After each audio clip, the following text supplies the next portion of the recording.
Hello friends, welcome back to my channel. So guys, आज हम बात करेंगे कि नर्वस सिस्टम, जैसा कि मैंने अपनी लास्ट क्लास में बात करा था कि हम अब नर्वस सिस्टम के कुछ क्वेश्चंस डिस्कस करेंगे जो हमारे रिपीटेड क्वेश्चंस होते हैं और बहुत हाईलाइटर्स होते हैं।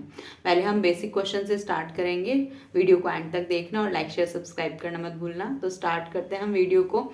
जैसे हमने देखा कि नर्वस सिस्टम में पहले हम बेसिक से स्टार्ट करेंगे। बेसिक एनाटमी फिजियोलॉजी के कुछ क्वेश्चंस करेंगे, फिर उसके बाद हम मेन टॉपिक्स पे आएंगे, जैसे आईसीपी हो गया, इंट्राक्रैनियल प्रेशर और उसके साथ साथ जीसीएस के बारे में भी पढ़ेंगे थोड़ा थोड़ा करके। फिर उसके रिलेटेड हम क्वेश्चंस करेंगे।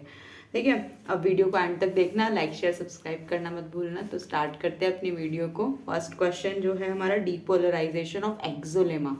Depolarization of exolemma during the nerve conduction takes place because, यानी कि डीपोलराइजेशन का मतलब ये होता है जब हमारी स्टेट, हमारा कॉन्ट्रैक्शन स्टेट में होते हैं, हमारे नर्वस सिस्टम जो कॉन्ट्रैक्शन स्टेट में होती है और वो एक्शन के उसमें होती हैं, तो हमारे क्या होते हैं, सोडियम आयंस जो होते हैं जल्दी से अंदर चले जाते हैं और पोटेशियम आयन बाहर निकल जाते हैं।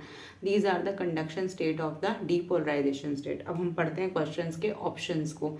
जो हम जानते हैं depolarization and the repolarization. Repolarization जो हमारी रिलैक्स स्टेट होती है नर्वस सिस्टम की, न्यूरॉन्स की, और लेकिन जो हमारी डीपोलराइजेशन होती है, डीपोलराइजेशन हमारी जो होती है कॉन्ट्रैक्शन फेज होता है।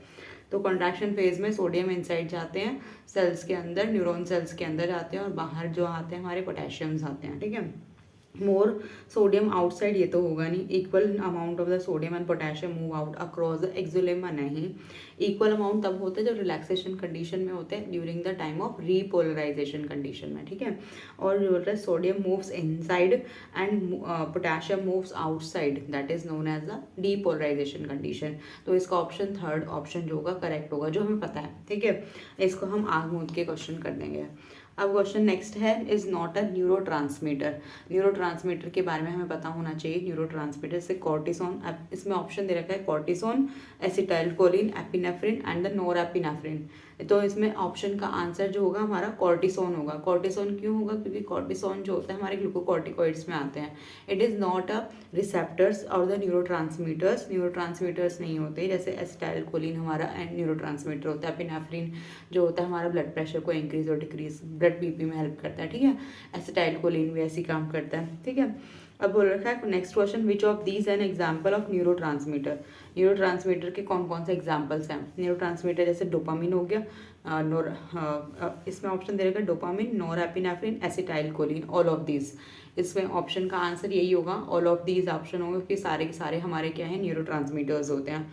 ठीक है, अब नेक्स्ट हमारा जो है anatomy and physiology of brain. ठीक है, the parts of the brain stems are, the parts of the brain stems हमें पता है। बेसिक क्वेश्चंस अभी स्टार्ट करेंगे, फिर उसके बाद हम हायर लेवल पे क्वेश्चंस पे जाएंगे। ठीक है, अब देख part of the brain stems में हमारे कौन कौन से आते हैं? जैसे हमारे क्या हो गया, मिड ब्रेन हो गया, पोन्स हो गया, और हमारा मेडुला होता है। Mid brain, pons and the medulla होगा।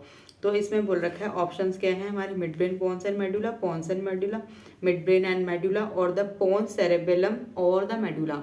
तो इसमें हमारा फर्स्ट ऑप्शन करेक्ट होगा, क्योंकि हमारे जो ब्रेन स्टेम्स में हमारे पार्ट होते हैं mid brain, pons and medulla. ठीक है, इसका ऑप्शन का आंसर जो होगा हमारा mid brain, pons and the medulla होगा, ब्रेन स्टेम।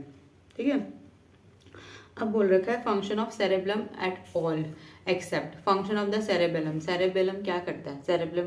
एक तो पोस्चर को मेंटेन करता है, बैलेंस, इक्विलिब्रियम में मेंटेन करता है, मेंटेन द पोस्चर, और इक्विलिब्रियम को मेंटेन करता है, और हमारा क्या करता है, मेंटेन करता है हमारे मसल टोन को, क्योंकि ये क्या करता है, पोस्चर को बैलेंस, जब चलते वक्त हम गिर ना जाए, इसको हमारा मेंटेन कौन करता है? सेरेबेलम करता है, ये हमें पता है। लेकिन इसे पूछ रखा है ऑप्शन है इसमें, maintenance of the muscle tone and the maintain of the posture, और मेंटेन क्या करता है, इक्विलिब्रियम को मेंटेन करता है, और हमारे क्या है, हियरिंग को नहीं करता है। हियरिंग जो हमारा ईयर्स जो हमारे होते हैं वो हमारे हियरिंग में हेल्प करते हैं, नॉट द हियरिंग में हेल्प नहीं करता है हमारा सेरेबेलम। ठीक है, अब उसके बाद हम बात करेंगे कि layers of the meninges. Layers जो होती है हमारी, लेयर्स का काम क्या होता है, लेयर्स कौन कौन सी लेयर्स होती है, dura mater, arachnoid and the pia mater. अगर हम बाहर से आउटवर्ड से इनवर्ड की तरफ जाते हैं तो हम dura mater, arachnoid and the pia mater, ये हमारी 3 लेयर्स होती है। इसको हमेशा याद रखना, ये कंफ्यूज कर देती है। या तो हमारी सीक्वेंस ऐसे दे रखे होते हैं ऑप्शंस में, या तो हमें क्या दे रखा होता है, ऑप्शन में दे रखा होता है तो पूछ रखा होता है middle part, middle layer of the meninges, कौन सी middle layer of the meninges कौन सी होगी, या फिर इनर मोस्ट लेयर जो होगी उसका नाम क्या होगा।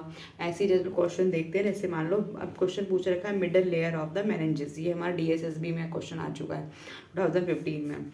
Middle layer of the meninges, अब इतना क्वेश्चन पूछ रखा है मिडल लेयर, इसमें बच्चे कंफ्यूज हो जाते हैं। या जो हमारे बेसिक कॉन्सेप्ट है कम से कम हमें उसको स्ट्रॉन्ग रखना है ताकि हमारे हमसे सिली मिस्टेक्स ना हो, ठीक है।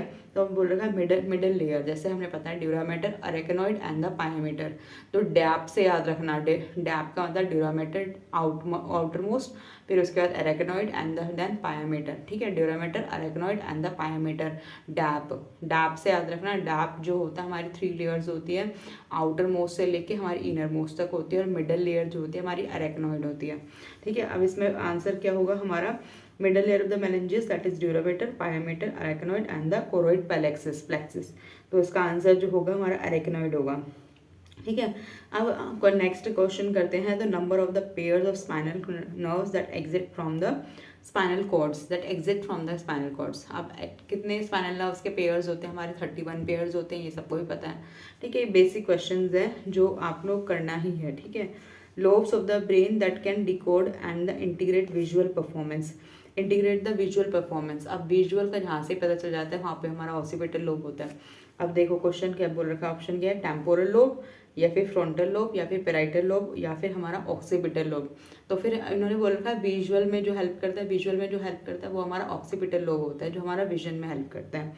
फिर उसके बाद हमारा जो होता है नेक्स्ट क्वेश्चन अगर हम बात करें तो client with C4 spinal cord injury, अगर पेशेंट को C4 स्पाइनल कॉर्ड इंजरी हुई है, it is a greater risk for the, जो C4 स्पाइनल कॉर्ड होता है वो हमारा चेस्ट तक मसल्स जो होती है वो सारी हमारी C4 स्पाइनल कॉर्ड की मसल्स होती हैं। अब जो चेस्ट तक मसल्स होती हैं वो हमारे रेस्पिरेशन में हेल्प भी करती हैं, ठीक है, रेस्पिरेशन में हेल्प करती है। जैसे फ्रीनिक मसल्स में भी इनका इन्वॉल्वमेंट होता है जो C4 मसल्स होती हैं, और जो फ्रीनिक मसल्स होती हैं वो हमारी कॉन्ट्रैक्शंस, डायफ्राम को कॉन्ट्रैक्ट एंड रिलैक्सेशन में हेल्प करवाती है।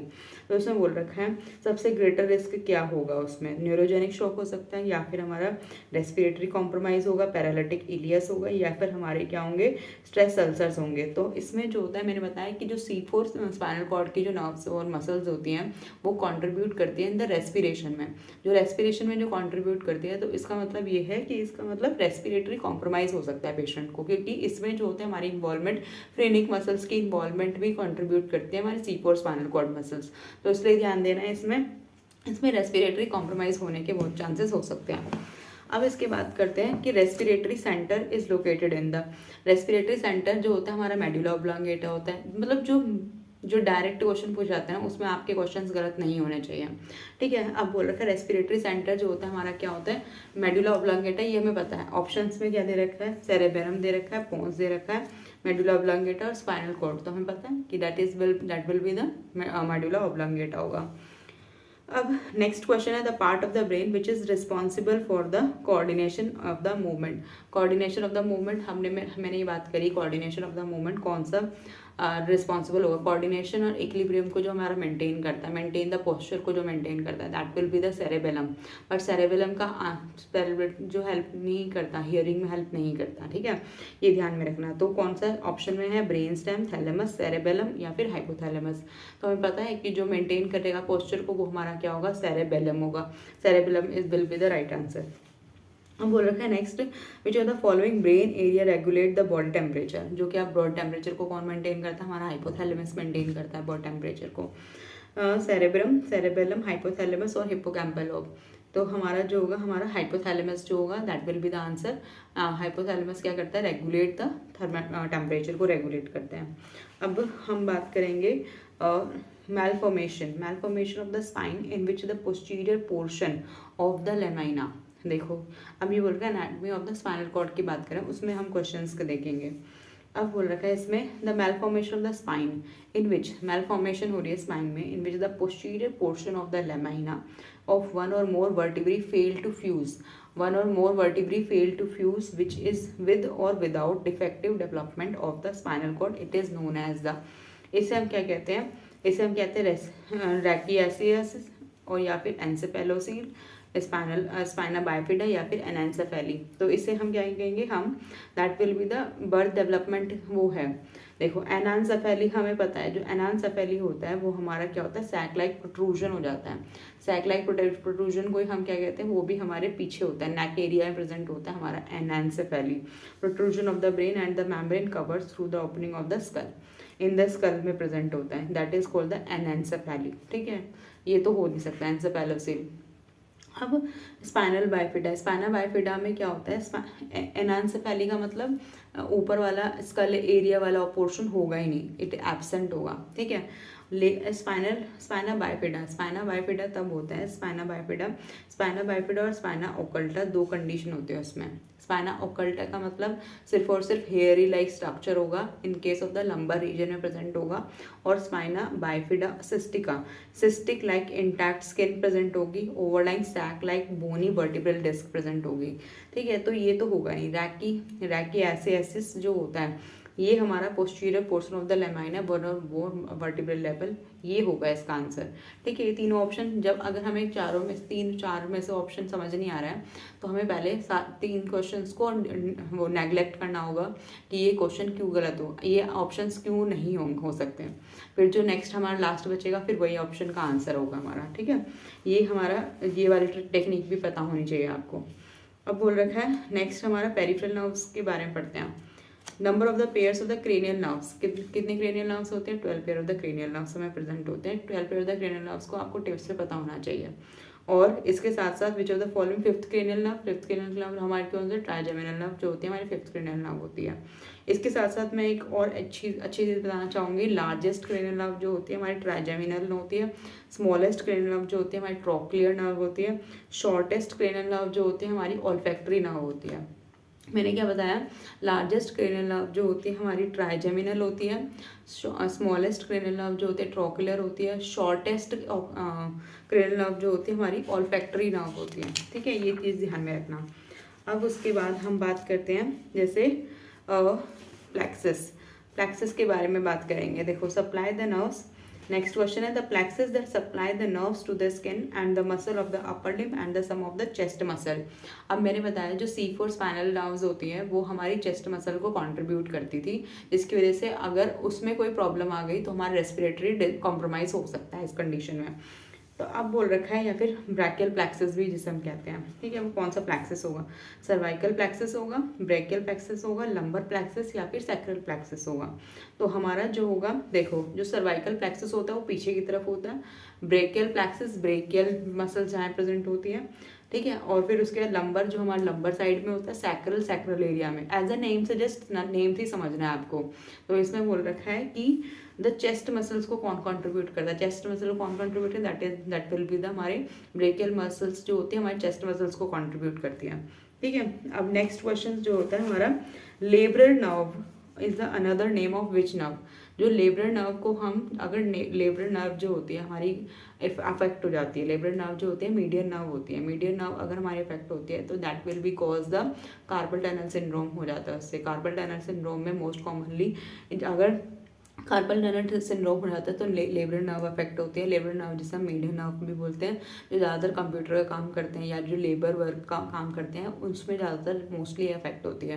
दैट इज़ नोन एज, इसको अगर ये अफेक्ट होते हैं तो कार्पल टनल सिंड्रोम होने के चांसेस हो जाते हैं, CTS जिसे हम बोलते हैं।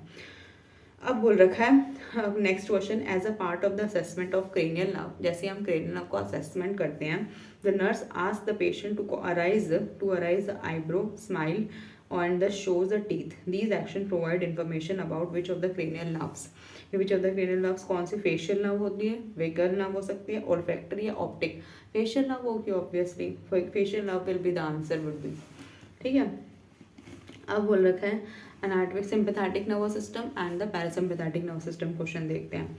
बोल रखा है nervous system fight and the flight के लिए कौन रिस्पॉन्सिबल होता है, that is will be the sympathetic nervous system. देख से ही पता चल रहा है हमें। Autonomic nervous system regulate the visceral activities such as respiration, contractions of the muscles, gastrointestinal immortality, all of the above होगा, क्योंकि बोल रखा है अगर हमारी विसरल एक्टिविटी तीनों आते हैं, रेस्पिरेशन भी आता है, हमारे स्मूथ मसल्स यानी कि स्टमक की मसल्स हो गई, गैस्ट्रोइंटेस्टाइनल मोटिलिटी यानी कि जीआई की मोटिलिटी, तो all of these will be the answer. ठीक है, अब बोल रखा है असेसमेंट एंड डायग्नोस्टिक टेस्ट।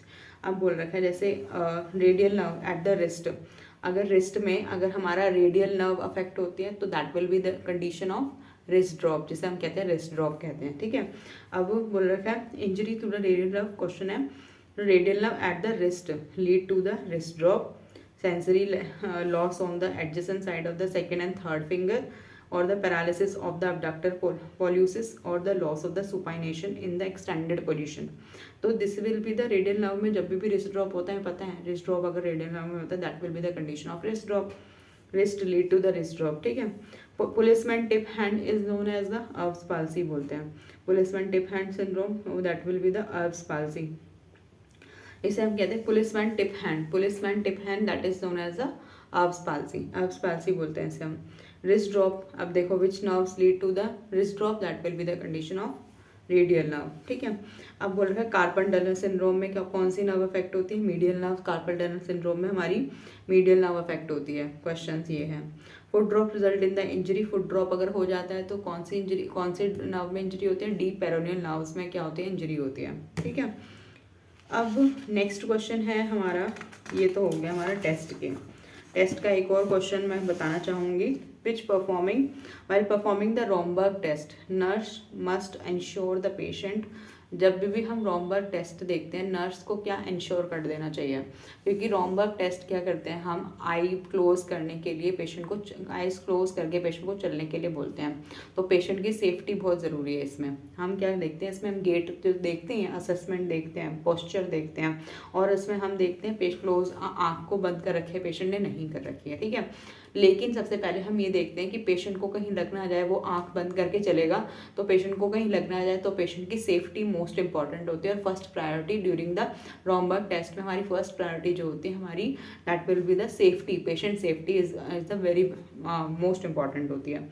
अब हमारे बोल रखा है क्वेश्चन है in the adult, reflex action of the toes that is indicative of the abnormality in the motor control pathway leading from the cerebral cortex is known as the, अब बोल रखा है indicative abnormality motor control pathway leading from the cerebral cortex में बोल रखा है, तो इसमें बोल रखा है रॉमबर्ग टेस्ट होगा ये टोज का एक्शन ऑफ टोज बोल रखा है। जब भी एक्शन ऑफ टोज का होता है तो हम क्या करते हैं, रिफ्लेक्स जब हम चेक कर रहे होते हैं, तो एक्शन ऑफ टोज अगर हमारा टूवर्ड्स द पाम हो जाता है, टोज टूवर्ड्स द पाम हो जाता है, मतलब एक तो होता है ऐसे हो जाता है और एक हमारा ऐसे फैल जाता है। जैसे मान लो ये पैर है, हमारा पैर है, पैर के जो टोज हैं वो एकदम फैल जाते हैं। जब अगर फैल जाते हैं तो that will be the condition of, अगर हमारे फैल जाते हैं, फैनिंग हो जाता है, अगर फैनिंग हो जाता है that will be the Babinski sign होता है, और अगर हमारा श्रिंक हो जाता है that will be the plantar sign होता है। ठीक है, लेकिन अगर ये 2 ईयर्स तक तो नॉर्मल होते हैं, लेकिन अगर 2 ईयर्स के बाद भी हमारे रह जाते हैं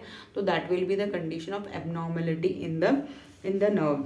ठीक है, इन द सेरेब्रल पार्ट में कुछ एबनॉर्मलिटी है। Babinski signs occurs when stimulation of lateral plantar aspect. lateral plantar अगर हम यहाँ से ऐसे करते हैं, laterally अगर हम ऐसे करते हैं, मतलब जो हमारा टो के अबव अवे, अगर हम laterally ऐसे करते हैं तो हमारा फैनिंग ऐसे, तो हमारा ऐसे हो जाता है फैन शेप। जब भी फैन शेप होता है तो that will be the Babinski reflex होता है, और ये 2 ईयर्स तक नॉर्मल होता है, लेकिन उसके बाद अगर होता है तो that will be the abnormality in the central nervous cerebral में हमारी कुछ एबनॉर्मलिटी है। ठीक है, ये क्वेश्चन मोस्ट इंपॉर्टेंट है, ये क्वेश्चन एक बार ध्यान से देख लेना। अब हम बात करेंगे कि अगर पेशेंट का CSF है, CSF सैंपल कोई है, it should be kept at the room temperature, refrigerator at the 4 degree Celsius temperature, kept at the -20 degree Celsius temperature, kept in the ice bucket.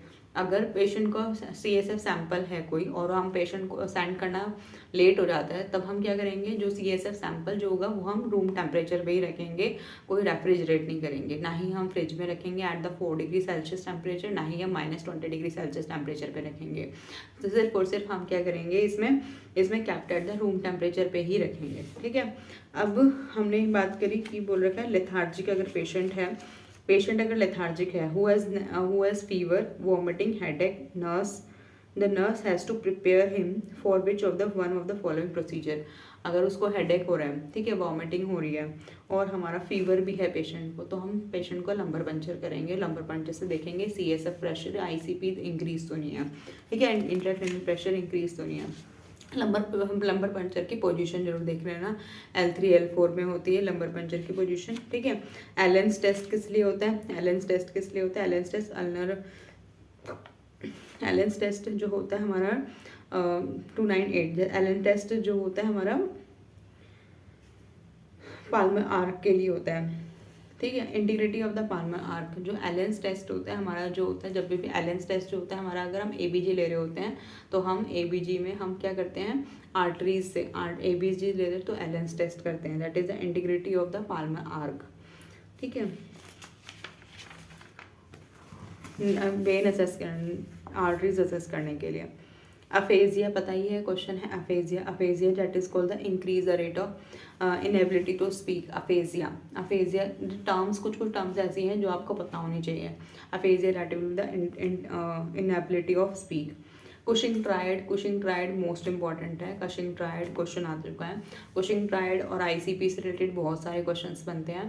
ठीक है, मैं अपनी नेक्स्ट क्लास में ये पूरे अच्छे से ICP को डिस्कस करूँगी।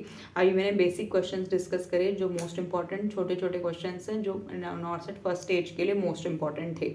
ठीक है, अब उसके बाद हम क्या करेंगे, टॉपिक वाइज GCS को नेक्स्ट अपनी क्लास में मैं एक तो कुशिंग ट्रायड जो होते हैं हमारे, जब ICP इंक्रीज हो जाता है तो कुशिंग ट्रायड हम कहते हैं, जिसमें 3 सिम्टम्स देखने को मिलते हैं, जिसमें हमारा increase systolic blood pressure, bradypnea condition यानी कि हमारा रेस्पिरेटरी रेट कम हो जाता है, और हमारा जो ब्रेडिकार्डिक कंडीशन यानी कि पल्स रेट भी हमारी कम हो जाती है, लेकिन सिस्टोलिक ब्लड प्रेशर हमारा इंक्रीज हो जाता है। इन तीनों सिम्टम्स अगर होंगे तो that will be the condition of Cushing triad condition, which should be seen in the हमारे हम किसमें शो होता है, हमारा इंट्राक्रेनियल प्रेशर जब हमारा इंक्रीज होता है ICP देखने के लिए। ठीक है, ICP जब हमारा इंक्रीज हो जाता है इंट्राक्रेनियल प्रेशर, तब हमारा कुशिंग ट्रायड देखने को मिलता है। ठीक है, अब बोल रखा है ये हमारा कोल्ड कैलोरी टेस्ट जो होता है हमारा ब्रेन स्टेम को चेक करने के लिए किया जाता है। ब्रेन स्टेम के फंक्शंस को चेक करने के लिए कोल्ड कैलोरी टेस्ट देखा जाता है। तो डायग्नोस डैमेज होता है एकॉस्टिक नर्व जो होती है हमारी, acoustic nerve 8th cranial nerves होती है, वो उसको चेक करने के लिए हम this is the temperature to diagnose the usages the difference and the hearing and balance के लिए चेक किया जाता है। ब्रेन स्टेम को चेक करने के लिए किया जाता है। ठीक है, ब्रेन स्टेम में हमारी 8th क्रेनियल नर्व जो होते हैं वो हमारी 8th cranial nerve, acoustic nerve, उसको चेक करने के लिए हम क्या करते हैं, कोल्ड कैलोरी टेस्ट यूज़ करते हैं। ठीक है, अब मैं नेक्स्ट अपनी वीडियो में ग्लासगो कोमा स्केल, क्योंकि ग्लासगो कोमा स्केल को मैं अच्छे से समझाऊंगी, और इसके साथ साथ इंट्राक्रेनियल प्रेशर को आगे जो है हमारे जितने भी डिसऑर्डर हैं उसको डिस्कस करूंगी, इनके क्वेश्चन विद द क्वेश्चंस के साथ। ठीक है, क्योंकि ये बहुत बड़ा अपने आप में अच्छा टॉपिक है और मैं अच्छे से डिस्कस करूँगी इसको अपनी नेक्स्ट क्लास में। ICP से रिलेटेड क्वेश्चन जो भी होंगे आपके, उसमें से डाउट अगर हैं या फिर आपको एंडोक्राइन सिस्टम से कोई भी डाउट रहा हो, अपने कमेंट सेक्शन में डाल सकते हैं। और वीडियो अच्छी लगी तो लाइक करना। और इसके साथ साथ मैं यही बोलना चाहूँगी, अपनी नेक्स्ट क्लास में नर्वस सिस्टम से रिलेटेड अपने क्वेश्चन आंसर सॉल्व करना। 25 क्वेश्चन से थोड़ी अपनी लिमिट्स को बढ़ाना। 25 मिनट्स अगर ले रहे हैं आप, 25 मिनट ठीक है, अगर और 1-2 सेशन में बैठ सकते हैं आप तो 2-3 सेशंस करिए, 1-1 घंटे के बाद, 2-2 घंटे के बाद, अगर एक टॉपिक जैसे पढ़ रहे हो टॉपिक वाइज आप क्वेश्चन आंसर सॉल्व करना है। ठीक है, नर्वस सिस्टम के क्वेश्चंस मैं कल ICP और GCS से रिलेटेड और इसके जो डिसऑर्डर्स, नर्वस डिसऑर्डर है, नर्वस सिस्टम के डिसऑर्डर है, वो डिस्कस करूंगी अपनी नेक्स्ट क्लास में। तो अपनी वीडियो टॉपिक्स को क्लियर करना, और जो भी अगर आपको डाउट आते हैं तो अपने कमेंट सेक्शन में ज़रूर लिखना। ठीक है, थैंक यू फॉर लिसनिंग में।